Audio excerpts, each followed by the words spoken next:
Hi everyone, welcome and welcome back to my YouTube channel. I hope you all are doing well और आप सभी की preparation भी बहुत अच्छी जा रही होगी, क्योंकि अब एसएससी स्टेनो के लिए हमारे पास बहुत कम टाइम बचा है।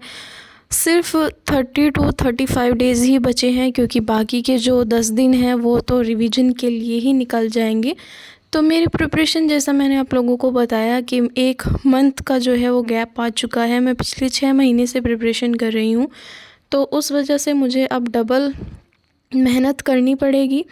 तो यहाँ पे मैं सुबह ही बैठ गई थी लेके अपना लैपटॉप, और मैंने PYQ सीरीज़ की अपनी कंप्लीट। मैंने एक बार PYQ सीरीज़ परमार सर की कंप्लीट कर रखी है। अब मैं उसका रिवीजन कर रही हूँ, क्योंकि मल्टीपल रिवीजन ही आपका एंड में जाके काम आएगा। क्योंकि आप लोगों ने चाहे जितना भी मर्जी पढ़ा हो, 6 महीने से पढ़ रहे हो या 1 साल से पढ़ रहे हो, जब तक आप मल्टीपल रिवीजन नहीं करोगे, एग्ज़ाम हॉल में आप लोगों को कुछ भी याद नहीं रहने वाला। कुछ भी इन द सेंस कि ऐसा होता है, आप क्वेश्चन स्क्रीन पे आपके सामने होगा, आपको लगेगा कि हाँ ये मैंने कहीं पढ़ रखा है, कहीं देख रखा है, लेकिन आप उसको रिकॉल नहीं कर पाओगे। इसलिए मल्टीपल रिवीजन बहुत ज़रूरी होता है। इसके बाद मैं बैक टू बैक बैठ गई थी। यहाँ पर रीजनिंग का एक टॉपिक था कोडिंग डिकोडिंग का, उसको सॉल्व करने के लिए, क्योंकि वो मुझे थोड़ा कम समझ आ रहा है। यहाँ पे ब्रेकफास्ट में मैंने मिक्स पकोड़े खाए, आप लोगों का भी मन कर गया होगा ना देखकर। तो थोड़ा हैवी ब्रेकफास्ट हो गया, क्योंकि अब फेस्टिवल वाइब्स आने लगी हैं, तो घर में भी उसी तरह का खान पान चल रहा है। यहाँ पे मार्केट से मंगाए थे। फिर मैंने रानी मैम की क्लास ली, और यहाँ पे मैंने स्पॉटिंग एरर्स की क्लास ली। ये 1000 सीरीज़ थी मैम की, यूट्यूब पे है फ्री।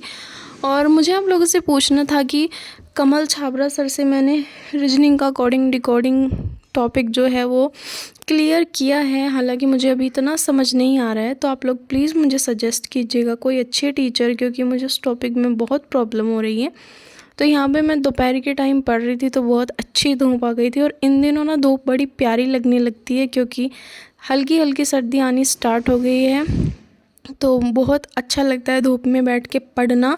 हल्की धूप में नहा धो के जब आप बैठते हो तो बहुत सुकून मिलता है, और आपका माइंड भी बिल्कुल फ्रेश रहता है। साथ ही प्लीज़ आप लोग मुझे बताइएगा कि आप लोगों की प्रिपरेशन कैसी चल रही है, आप लोगों के मॉक्स में कितने नंबर आ रहे हैं। मैंने तो पिछले 1 महीने से एक भी मॉक नहीं दिया है, और इस वजह से मुझे थोड़ी प्रॉब्लम हो रही है। मेरा माइंड जा रहा है बार बार उस तरफ कि क्या होगा, इस 1 महीने के गैप की वजह से कहीं मेरी पढ़ाई पीछे ना चली जाए। तो यहाँ पे मैंने फिर से अपना रीजनिंग उठाया, और ये इंटेंस रिवीजन वाला लेक्चर था सर का जो मैं देख रही थी। इसमें उन्होंने काफ़ी अच्छे से समझाया है, लेकिन स्टिल मुझे थोड़ी प्रॉब्लम हो रही है। तो मैं कहाँ से अपना ये टॉपिक क्लियर करूँ, प्लीज़ आप लोग कमेंट में सजेस्ट कीजिएगा।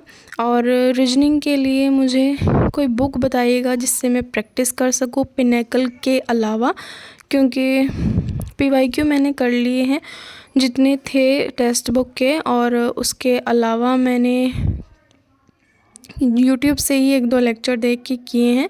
लेकिन आप लोग कोई बुक सजेस्ट कीजिएगा जिसमें मैं रेगुलर कर सकूं अपनी। मुझे रीजनिंग में ही थोड़ी प्रॉब्लम हो रही है, GK परमार सर की वजह से थोड़ा अच्छा होने लगा है। मेरे 20-25 हो रहे थे मॉक्स में, और इंग्लिश भी रानी मैम से पढ़ी है तो अच्छी ही है, लेकिन रीजनिंग में मुझे प्रॉब्लम हो रही है। मैं बड़े हल्के में ले रही थी रीजनिंग को, तो उस वजह से रीजनिंग शायद मुझे मात ना दे, इसलिए मैं प्लीज़ सजेस्ट कीजिएगा आप लोग। और